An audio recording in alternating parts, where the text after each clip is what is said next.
Hello, sports fan. This is Stephen Hill for Sports Choice Plus, and I'm bringing you a very special breakdown. I'm going to be covering NFL Week 6, the top 5 NFL teams in the NFL. Before I get right into that, I want to make sure you go ahead and subscribe right now to the YouTube channel so you can get all the updates. Each and every week, we have content coming out from the YouTube channel. Without further ado, we're coming right into the action. Coming in at number 5 this week, a team that played very well on defense this week. You're looking at the quarterback play, and you're asking yourself, okay, is there going to be more development out of this position from this particular group?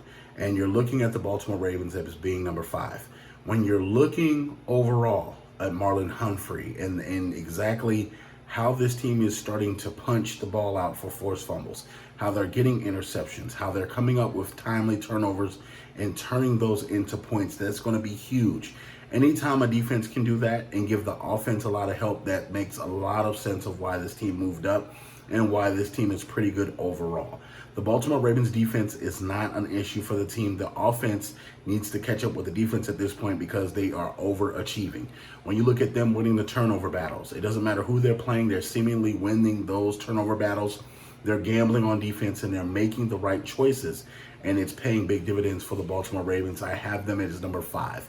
I just want to see Lamar Jackson put up a little bit better offense as of right now, and I want to see the Baltimore Ravens get back to running the football with Mark Ingram. I know that they have a running back by committee because they have so many different weapons, but you got to ask yourself, you have to have some type of identity, not just running the ball by committee, but running the ball by who's actually brought there to do so. And I think that you have to get back to the old school style, have 1 or 2 guys and that's it. You don't have to have 3 or 4 guys to run the football.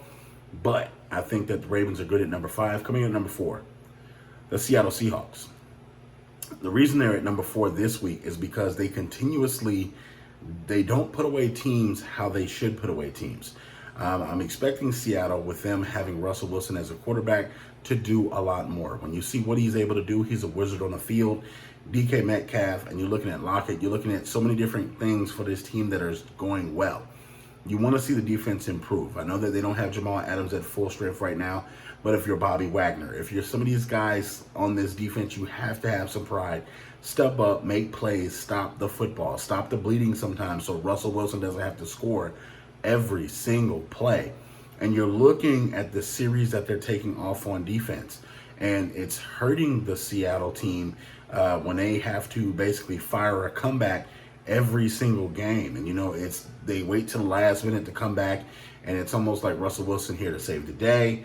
It's always something with Seattle. They have to find a way to get better because you got a couple of teams that are on their schedule that can put up points very quickly and that have somewhat defense that can slow down Seattle a little bit. You don't want to get into this constant last 2 minutes of the game, you have to win every game, because then mistakes can happen. And you are a talented team, Seattle. You can beat teams soundly before the last 2 minutes of a football game. I want to see better from you so you can move up that power ranking. So coming number 4 is obviously the Seattle Seahawks, and they're very talented. Coming in number 3, the Pittsburgh Steelers. You're seeing what they were able to do against my Philadelphia Eagles last week and how they're able to go off. It doesn't matter who they're throwing the ball to. It doesn't matter who's running the ball.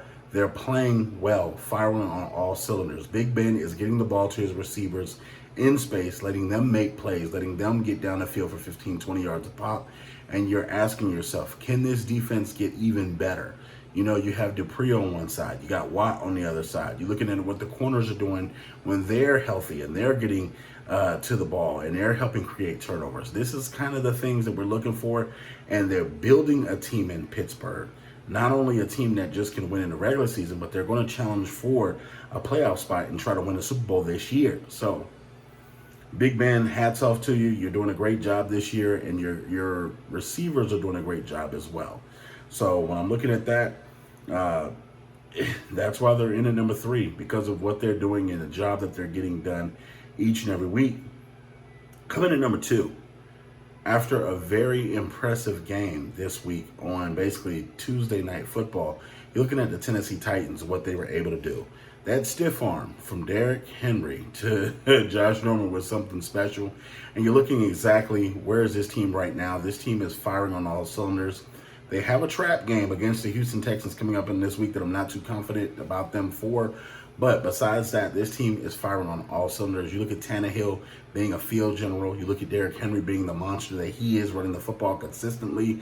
They're not really throwing the ball deep every single play, but they throw the ball to get the chains moving. They throw the ball consistently enough to make plays to get the ball rolling on down. So Tannehill and company, if they can stay healthy, if they can stay out of the way as far as the testing positive for stuff, I like them to move forward in a big way in this season. But they have to make sure they're taking care of themselves. They're minding their, manners and socially distancing and stuff like that. So that's where they are. But they're at number 2, though. Coming at number 1, the Green Bay Packers. The Green Bay Packers take the top spot this week.